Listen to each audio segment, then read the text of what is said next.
Are rising temperatures driving Earth's ecosystems past a point of no return? We can't go back. There is no path backwards. Every year, the damages are worse. We have promising technologies that put solutions within our grasp. But are we reaching far enough? We have to have emissions cut to zero.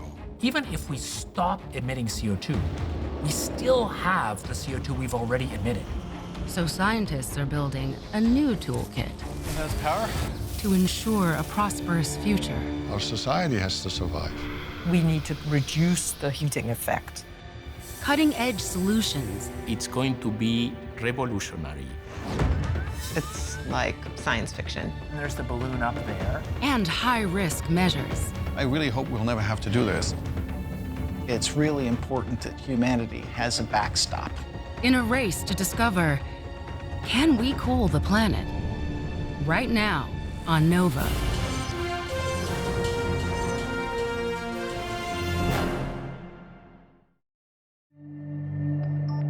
It's a new time in the Earth's history in which we're not just inhabiting our planet,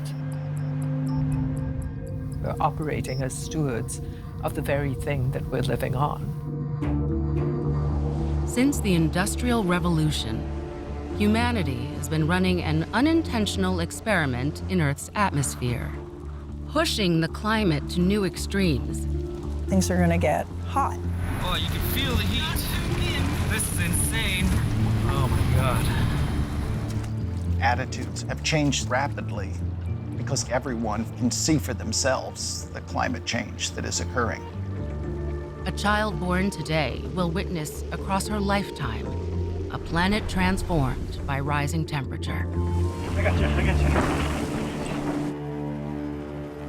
How did we get here? Every time you get in your car, every time you fly a plane, every time you turn the heat on, all of those things are putting carbon dioxide into the atmosphere. And if there's more carbon dioxide in the atmosphere, there's a higher temperature. And now temperatures have started to spike. If we keep pumping billions of tons of CO2 into the atmosphere each year, we really will cook ourselves, literally, in the end. To stop the worst impacts of planetary heating, we need rapid emissions cuts, starting now. The developed nations of the world need to go from the energy system they have now to one that emits nothing, zero, in 30 years' time. The good news is we know how to do that. Renewables now are the cheapest form of electricity on 2/3 of the Earth's surface, and it's going to be everywhere. A world of carbon-free energy is coming. But climate impacts are coming faster. Lasers are at power. There it is. So scientists are opening a second front in the battle, Sweet, it has power. bringing new technologies to bear on the way we fight climate change. We now have so much data. This is going to be a game changer. There are a whole class of solutions to actually get this job all the way done. By removing CO2 from the air, This little guy, this is just the beginning. converting CO2 from a waste to a resource, We see this kind of as a testing ground. even extreme measures like shielding us from the sun. There's been a technical revolution in the last few years that's unlike anything we've seen in the previous 100. This is a problem with a solution. Can a new wave of climate tech take us the rest of the way to turn down the global thermostat? We need to look at everything that's out there. Natural solutions, CO2 sequestration, solar geoengineering.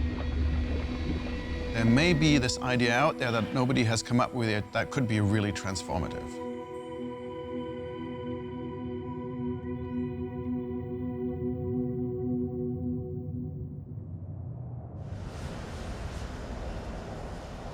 Cooling the planet means first, stopping more CO2 from entering the atmosphere. and then finding ways to remove it. But just how much CO2 are we talking about? Imagine you filled the National Mall all the way from the Lincoln Memorial to the Capitol steps with coal. And you piled it up all the way to the top of the Washington Monument 10 times. That would be a gigaton of coal. Giga means billion, so that's a billion tons. Now, we actually burn 10 times that much carbon every year. People actually go dig that stuff up out of the ground, 10 billion tons of it, and set it on fire in power plants, in engines, in factories all over the world. And then because that carbon is reacted with oxygen, 10 gigatons of carbon is burned, but it creates 37 gigatons of CO2. At our current rate, that's just 1 year of CO2 emissions. To blunt the impacts of heating the planet, we need to shrink that number to 0.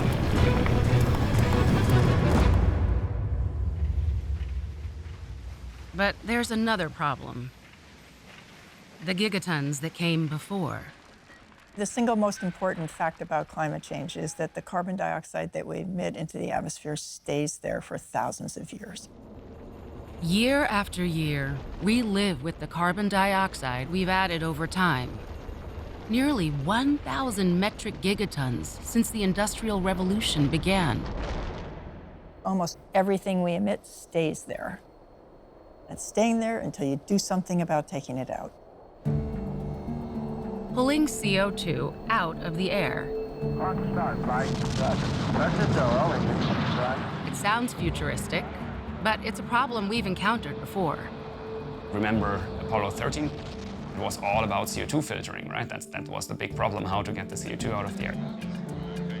In 1970, following an accident, the crew of Apollo 13 aborted a mission to land on the moon. Houston, we've had a problem. Forced to return to Earth in a smaller capsule, the astronauts faced a big problem. You're in confined spaces, people exhale CO2, you need to remove that CO2. Every exhale caused carbon dioxide to build up, making the air increasingly toxic. Okay, now let's everybody keep cool. Let's solve the problem, but let's not make it any worse by guessing. The astronauts survived by modifying their air scrubber to remove more carbon dioxide.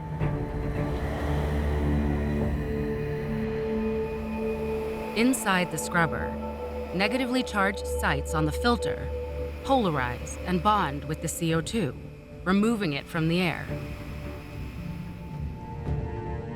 Could something like this work in Earth's atmosphere? There's not a lot of CO2 in the air compared to nitrogen and oxygen. Imagine a box with 10,000 ping pong balls in it, and 4 of them are painted black. Those are the CO2 molecules. Trying to find those 4 balls out of that big box full of ping pong balls is hard.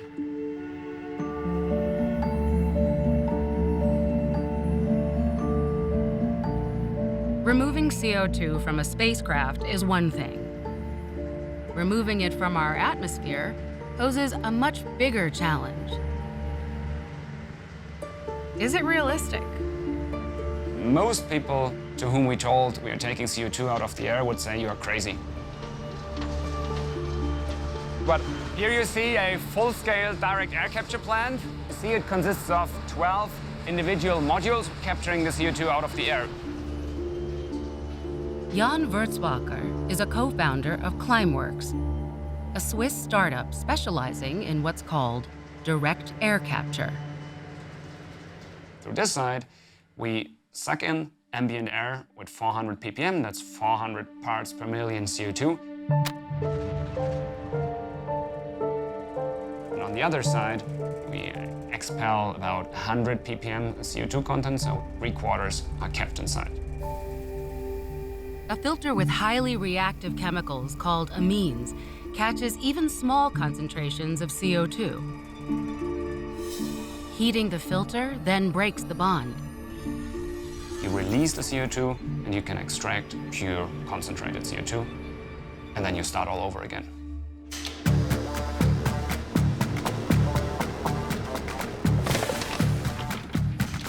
But generating the energy to do this can produce its own CO2. Their solution for that is garbage. Here we are on top of the waste incineration plant. The reason why we're here is the main energy source for our process of CO2 capture from the air, waste heat from the incineration process. Heat that would have been wasted instead heats the filters inside the array, which capture nearly 1,500 metric tons of pure CO2 a year, about what's expelled from the tailpipes of 300 cars.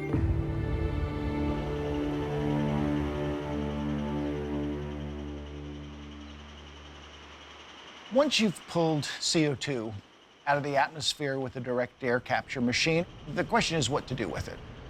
The big picture is taking 1% of CO2 out of the atmosphere within the next 5 to 10 years. That is roughly 400 million tons, and store it underground. Could we put carbon right back where we found it? Underground. There are lots of rocks near the surface of the Earth that would want to bond spontaneously with CO2. There's enough of these kinds of minerals that you could remove all of the atmospheric CO2 many, many times over.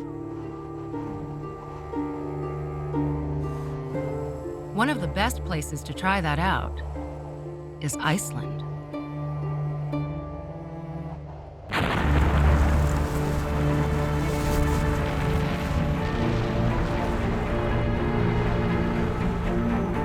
Here we are, the land of ice and fire. We have eruptions, we have earthquakes. Iceland is an island formed out of volcanic rock called basalt. We see the basaltic mountains here around me and actually extending several kilometers downwards. Basalt is porous rock that readily bonds with CO2 over centuries. Sandra Snæbjørnsdottir's team has found a way to speed up that process. Carbfix is the method of capturing CO2 and turning it into stone. It's magic, but it's magic that already occurs in nature. Carbfix is turning 1/3 of the CO2 from this power plant into solid rock in less than 2 years. The key is water. Inside this scrubber, gaseous CO2 is dissolved in water to react with basalt more quickly. This scrubber is actually just a giant soda stream. The fizzy water is then pumped into injection wells. This is actually my favorite part of it all. From here, the magic starts to happen. This pipe extends to over 2,000 feet. And there we finally release this fluid to the rock. Once inside the basalt, the dissolved CO2 reacts with metals in the rock to form new solid minerals like calcium carbonate. Once we have injected the CO2 into the rock, it's there forever. And Sandra is looking beyond Iceland. She is test driving a direct air capture unit that can suck up CO2 anywhere. We don't need a power plant. This can be done anywhere where you have a formation to store your CO2. What that means is you can go backwards.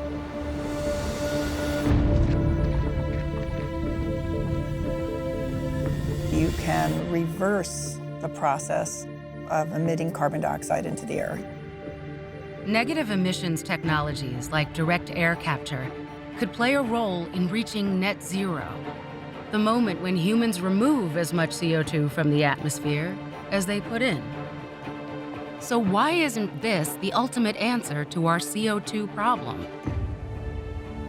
These technologies are very hard to scale up to a meaningful amount. The base module of our direct air capture plant, that's a 40-foot shipping container. In order to take 1% of global emissions out of the air, we would need 750,000 shipping containers. All to remove just half a gigaton of our annual emissions. Direct air capture is very expensive, and it takes energy to suck CO2 out of the air.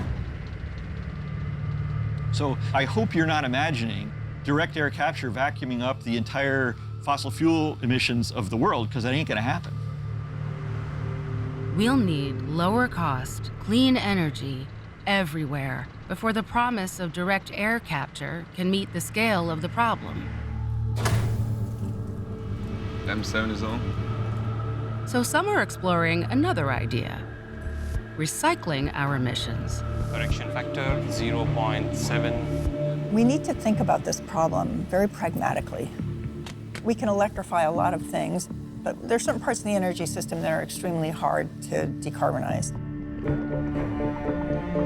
A good example is aviation. You couldn't build today a commercial airplane for long distances which could fly on batteries. You would just carry way too much weight. This is physically impossible. There is no way around jet fuel.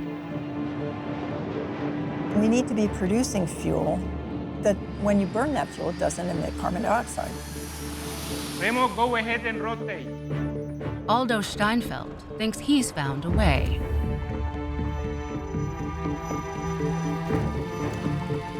Perfect. We are on target.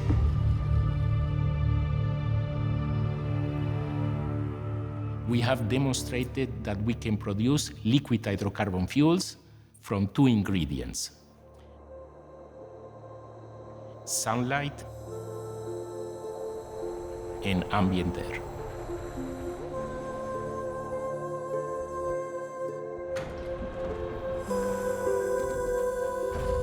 It may sound like science fiction or magic, but it is chemistry, is heat transfer, and also it's a lot of engineering. Aldo captures CO2 and water from the air and feeds them into a solar reactor. Solar radiation is reflected and concentrated at the focus by a factor of 5,000.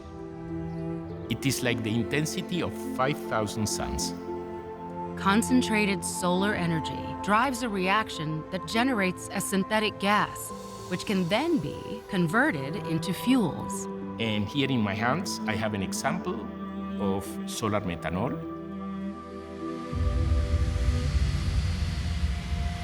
When it's burned, the carbon in this fuel returns to the atmosphere. But since it was harvested there, the net CO2 is zero.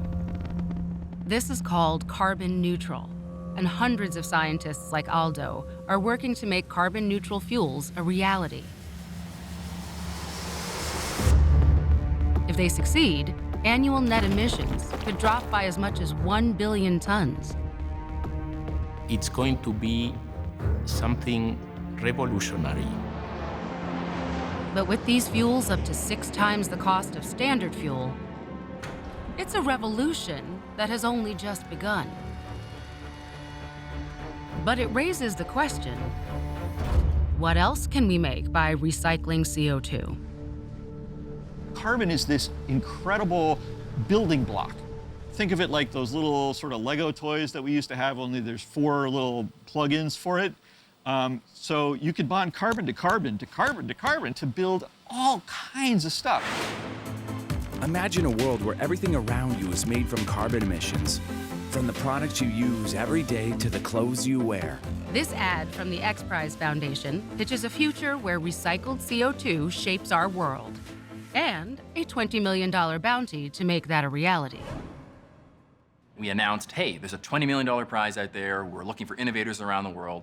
If you know how to convert CO2 into a useful material, consider entering this prize. We are trying to help catalyze the whole ecosystem of companies, of investors, of people that can deploy these technologies.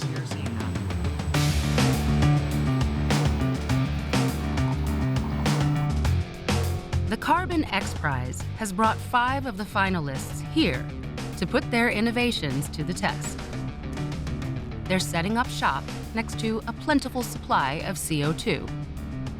They've got to take the emissions from a natural gas power plant and convert those into whatever material they like. From toothpaste, to yoga mats, to watches. Each team will be scored on its net CO2 reduction. You could have a process that uses up a lot of CO2 to make its product, but in the end, just produces more CO2 than it uses up. Okay. We don't want that. Yep. We want things that actually are reducing CO2 overall. We just moved to site about 2 weeks ago. A day later, and I think we'd have snow in here that we'd be shoveling out. So. Apoorv Sinha is the CEO of Carbon Upcycling Technologies, or CUT. We're a carbon tech company, which takes carbon emissions and converts them into solid nanomaterial products for use in anything from cutlery to car parts. But to make the biggest impact on CO2 and win this competition, Apoorv is focused on cement. Cement is an essential component of concrete, the glue that binds it together. But producing it creates a lot of CO2. Cement production accounts for over 8% of the world's annual emissions.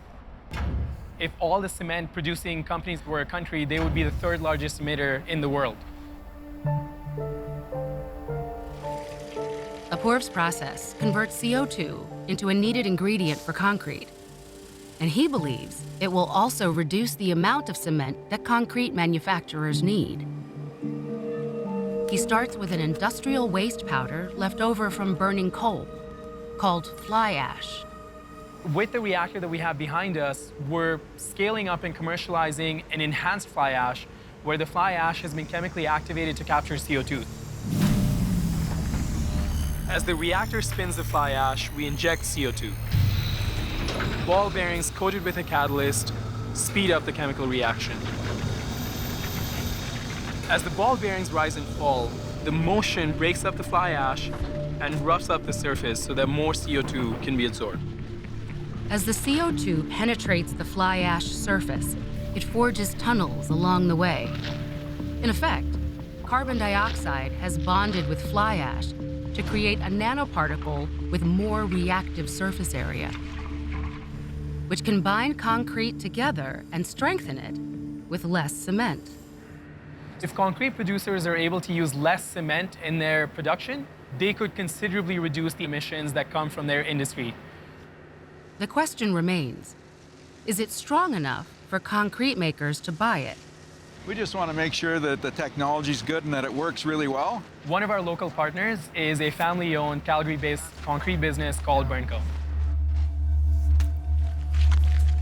Burnco is testing the strength of concrete held together using Apoorv's nanoparticle. When the cylinder breaks, we will have our final pressure read up there.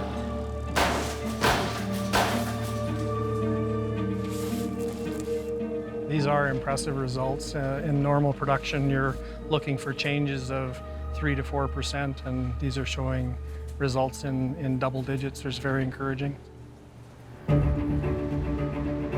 We're very confident that we can get up to a 10% reduction in the amount of cement used today, but our real target is to get that number up to 20 or 25%. Then we start talking about significantly moving the needle on the 37 gigaton a year number.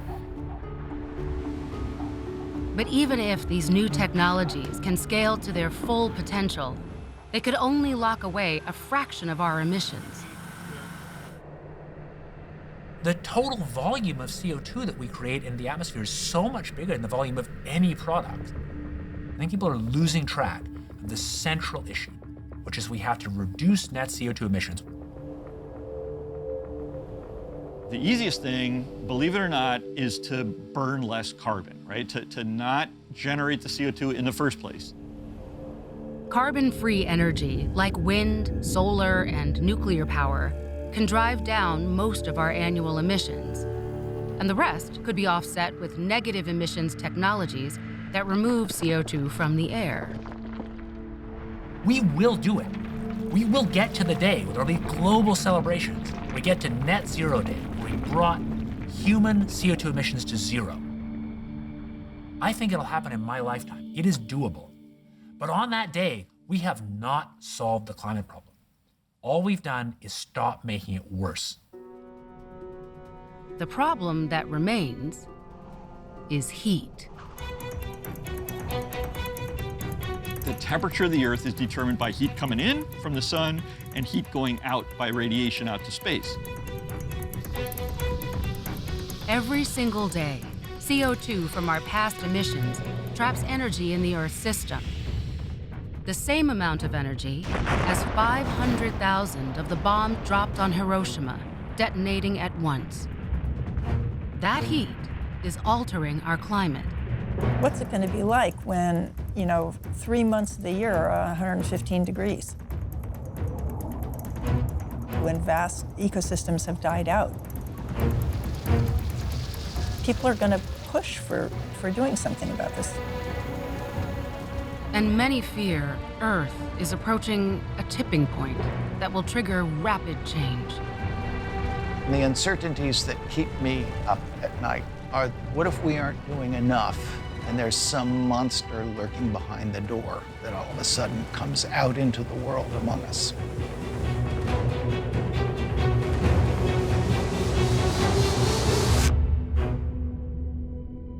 It's a good idea that humanity has some sort of a backstop technology, something to do if we get surprised in a way that is very, very dangerous.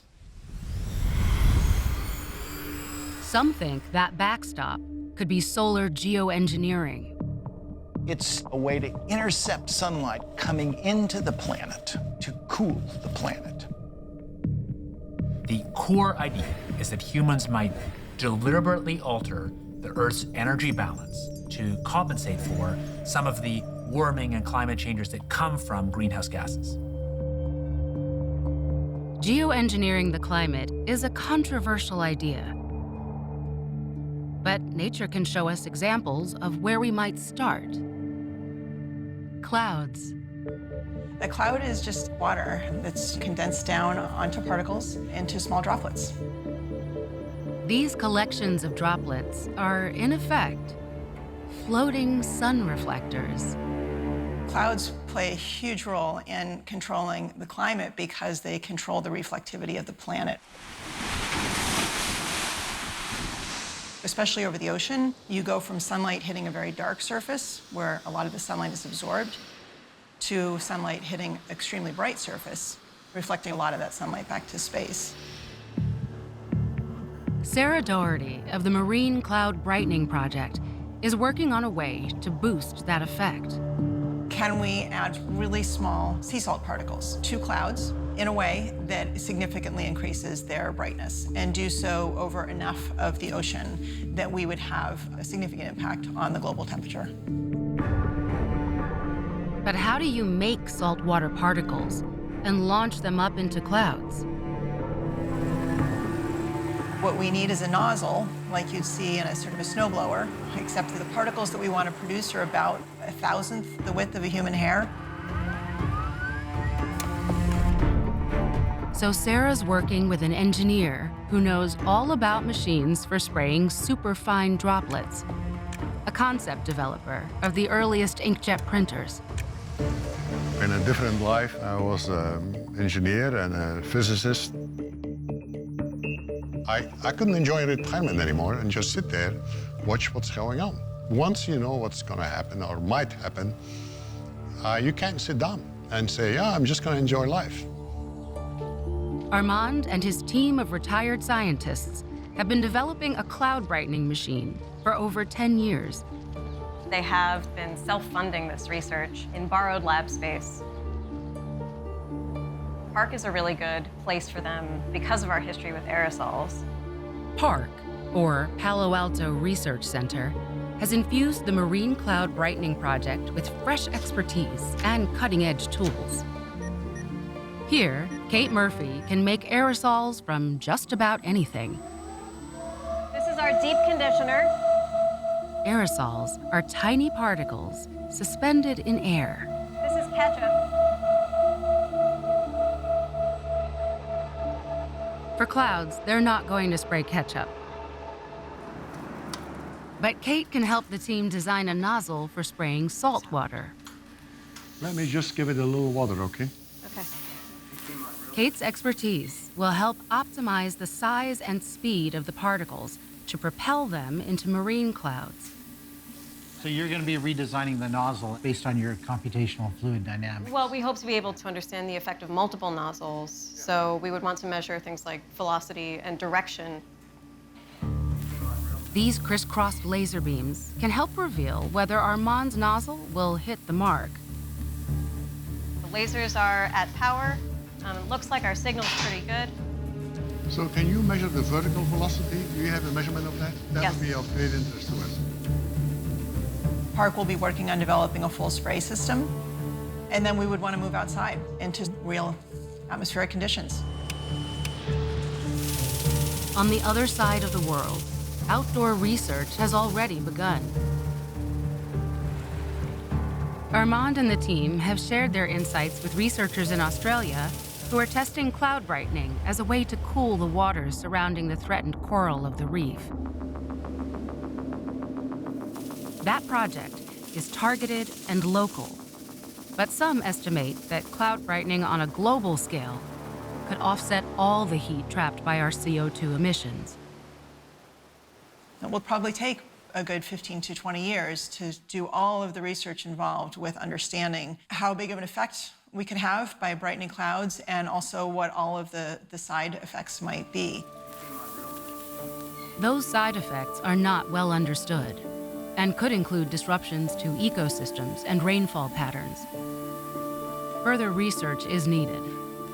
We have kids, we have grandkids, we're doing it for their futures. You know, and frankly, we are all in this together, whether you have kids or not.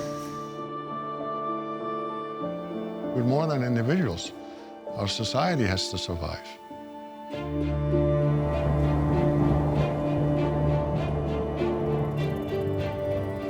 We're facing a problem that's getting worse, not better.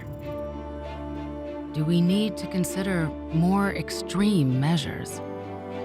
In 15 years or 20 years, humanity may find itself at a point where impacts are so big that there's a very large demand for fast action. To prepare, Frank Koich is starting now by researching a controversial technology that goes further than brightening clouds. It would brighten the entire planet. Putting particles in the stratosphere could reflect back some sunlight to space, reducing the amount of sunlight that hits the surface and cooling down the planet. The effect would be immediate. We know this works because every time a big volcano goes off and it injects aerosols into the stratosphere, the planet cools down. That's the idea behind solar geoengineering. It's like drawing a curtain over the face of the Earth.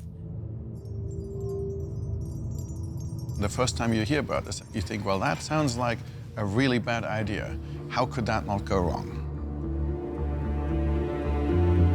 But what we're doing to climate as humans, that really, to me, starts seeming also quite scary and crazy and really worrying. The fact is the CO2 is in the atmosphere.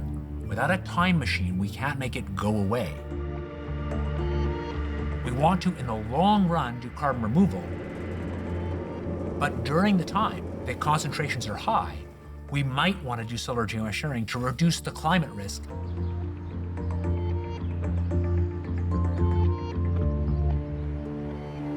All that is hard mounted to us. Yes, that is exactly what I was And then there's the balloon up there. Frank and David's team is designing a first-of-its-kind experiment called ScopeX to investigate the impacts of solar geoengineering. The only place I see that conversation getting sticky is where we do risk assessment on it. If you put these particles out, what happens when these come back down? What happens when it gets into the environment? Are we endangering people? There are lots of things that we might need to know where the existing experimental background is bad. You actually have to go out and make measurements.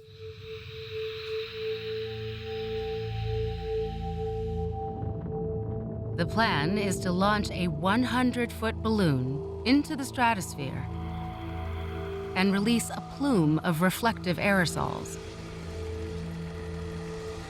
We want to put out the particles of calcium carbonate, for example, and then go back through this plume and see whether the evolution of the air is the way we predicted based on our laboratory results. This is an experiment on a very small scale. And in fact, the amount of material we're putting out is less than a normal airplane flight puts out. ScopeX may be small, but many fear a large-scale manipulation of Earth's atmosphere could trigger a cascade of dangerous, unintended consequences that ripple across the planet. Nothing in our scientific capability actually enables us to understand the complexity of the interactions that would be set loose. It's not just that it lowers the temperature, but what are some of the other effects on the hydrologic cycle or on heat waves and droughts? This is a manipulation of the Earth's atmosphere on a huge scale. What happens if things go wrong? ScopeX is designed to start answering those questions. But there may be effects beyond the physical that no experiment can predict. If we think that there's this solution out there, then people may think it doesn't matter if you're polluting the planet. The root of the concern is that solar geoengineering research, however well-intentioned, will be used as an excuse for big fossil fuels to fight emissions cuts. It's just like a sci-fi dystopian novel or something where we continue to just belch all this CO2 into the atmosphere, but hey, it's okay because we got these little umbrellas that are, hiding us from the sun. Solar geoengineering does not get us out of the ethical and physical requirement to cut emissions. But with so much uncertainty, some think we're better off investing in a different kind of machine. One developed in nature's own laboratory over millions of years, and with a proven record of safely drawing down gigatons of CO2. Trees.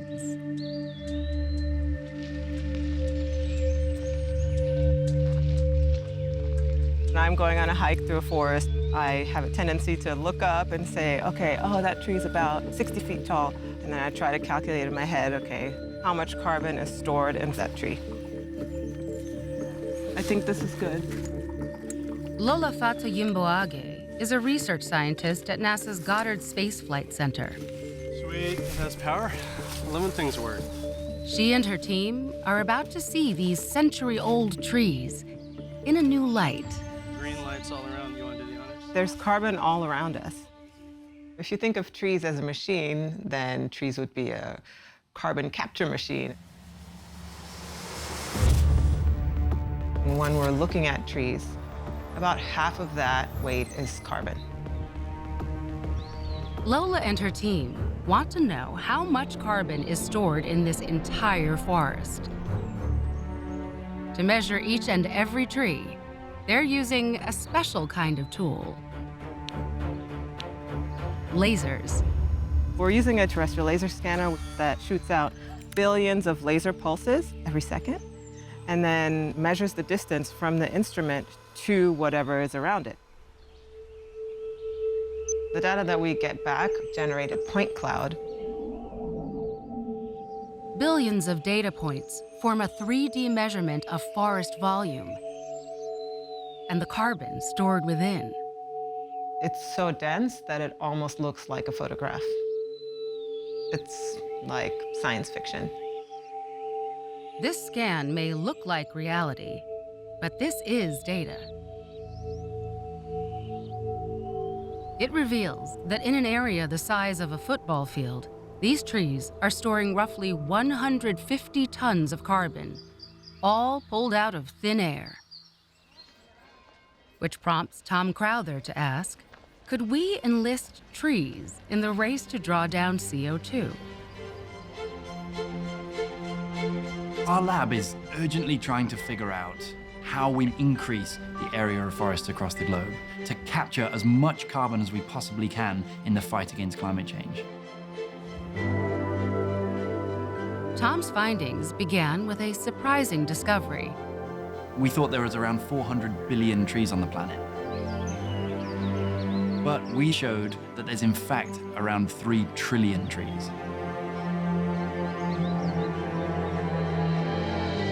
There's more trees on the surface of our planet than there are stars in the galaxy. The big question is, how many more trees could we add? In order to understand the global forest system, we need to map a lot of things. We need to know where forests are, where forests could be. We collect our data from millions of locations around the world where scientists have been on the ground evaluating those ecosystems. Data, like leaf fall patterns in forests around the world. I'm trying to understand the seasonal rhythm of plants. Microscopic organisms like the tiny worms that feed the soil beneath the trees. In just this clearing, there's millions and millions of nematodes living in the soil. And decades of satellite data on factors like rainfall and temperature. When I look at ecosystems, most of the time, I'm looking from the top down. And with all of that data, we can start to see the patterns across the globe. Using remote sensing information from satellites and machine learning technologies, we can generate maps that can predict which regions can support new trees and which ones cannot. This really is a data revolution. The detail is astonishing, and the potential for new forests is vast. Outside of urban and agricultural areas, there's room for about 2.5 billion acres of forest.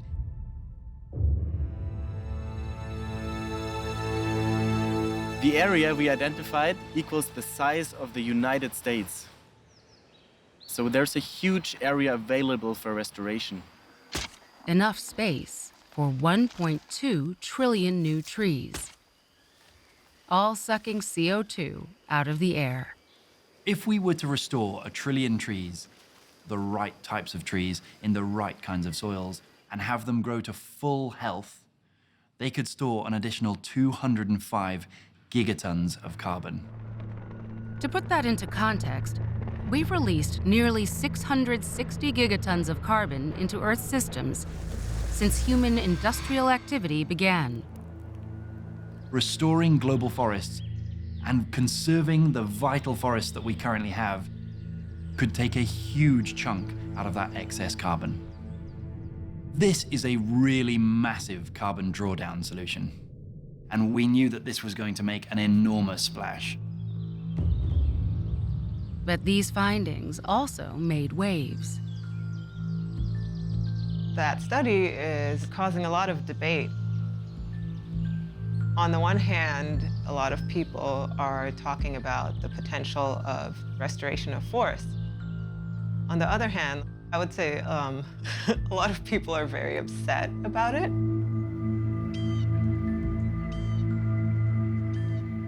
The uncertainty around the amount of carbon that's stored in trees is so high that we can't really make any informed recommendations on how many trees we need to plant.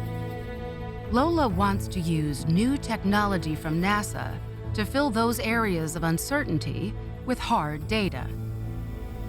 We have over 20 Earth-observing satellites right now from NASA alone looking at our planet Earth. But what we're seeing is all in 2 dimensions. What we're missing here is the 3rd dimension. Enter a powerful new tool called JEDI. With the same laser technology used in her terrestrial scanners, Lola can get a 3-dimensional measure of forest carbon from the International Space Station. GEDI stands for the Global Ecosystem Dynamics Investigation, which is what you're seeing right here. This is about the size of a fridge.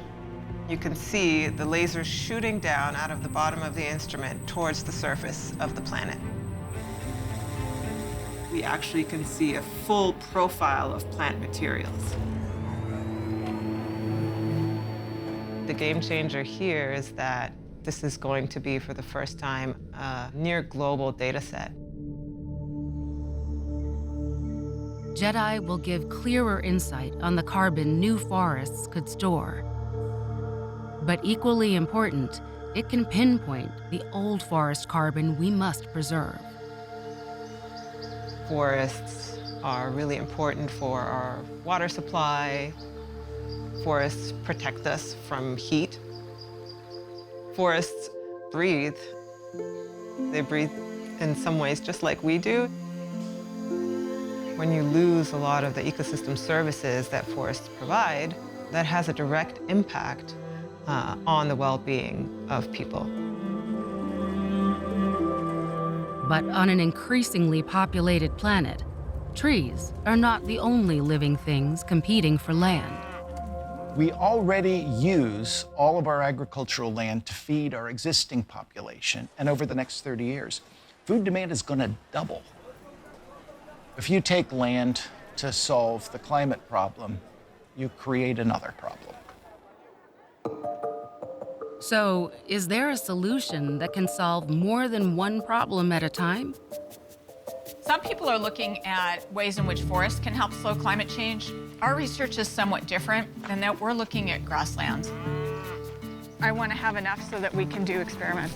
In California, Wendy Silver is looking for a way to pull down CO2 right where we grow our food. Earth's grasslands. This is a classic, beautiful annual grassland. Grasslands grow in places where there's drought for part of the year. And these grasses have developed great tools for getting water, particularly by growing more roots.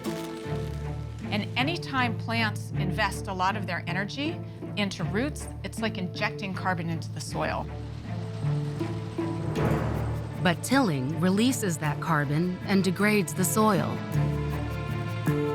And producing our food creates even more problems. We all eat food every day. We have to grow that food, and we create a lot of organic waste in the process. When organic waste sits in a landfill or slurry pond, it creates an oxygen-deprived environment favorable to certain microbes, which in turn produce methane, a greenhouse gas 34 times more potent than CO2. We're trying to tackle three big problems: waste, degrading soil health, and climate change. We came up with something relatively simple: composting. In composting, food waste is regularly turned, adding oxygen to the mix and keeping the methane-producing microbes at bay. It creates this organic and nutrient-rich resource, like a slow-release fertilizer, that helps plants grow.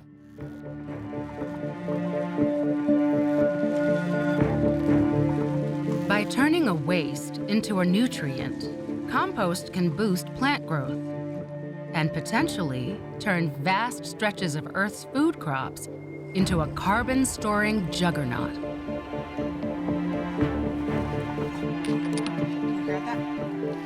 We now have 10 years of data showing that just a one-time dusting of compost onto the soil surface can have a long-term impact on plant growth and increase carbon storage in soils. Wendy's research shows that a single layer of compost can increase plant growth by up to 78% and increase soil carbon by up to 37% for 3 years. The real challenge is to extrapolate from little tiny soil samples in the field to big chunks of California or the globe. That's a huge challenge.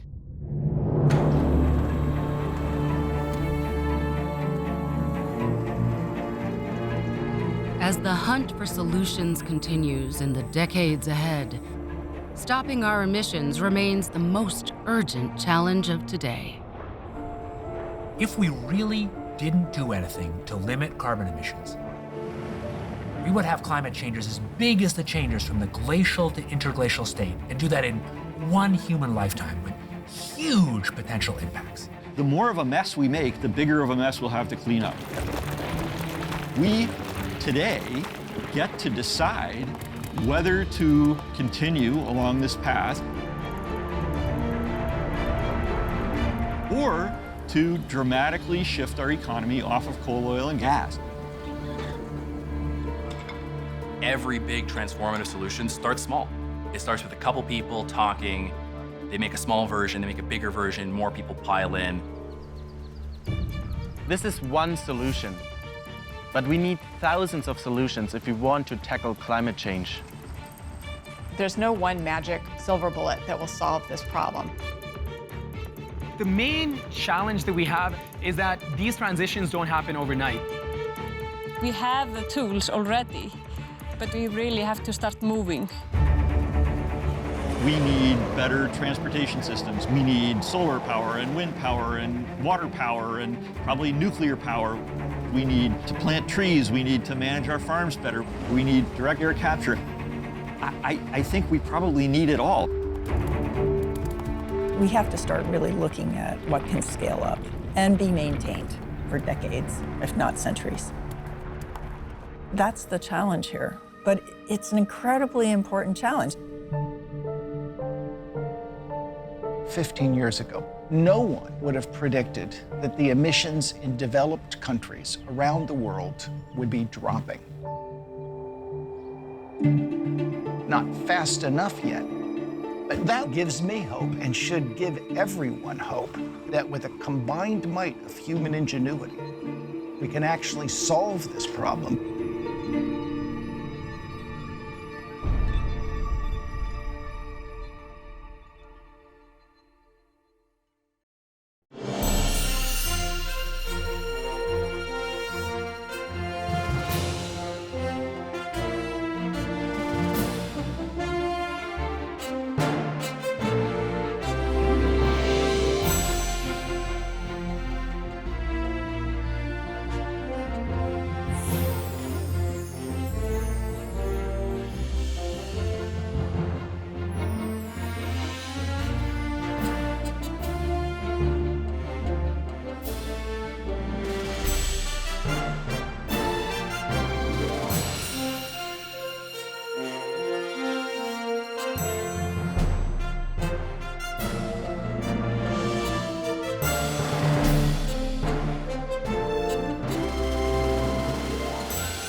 Be more PBS.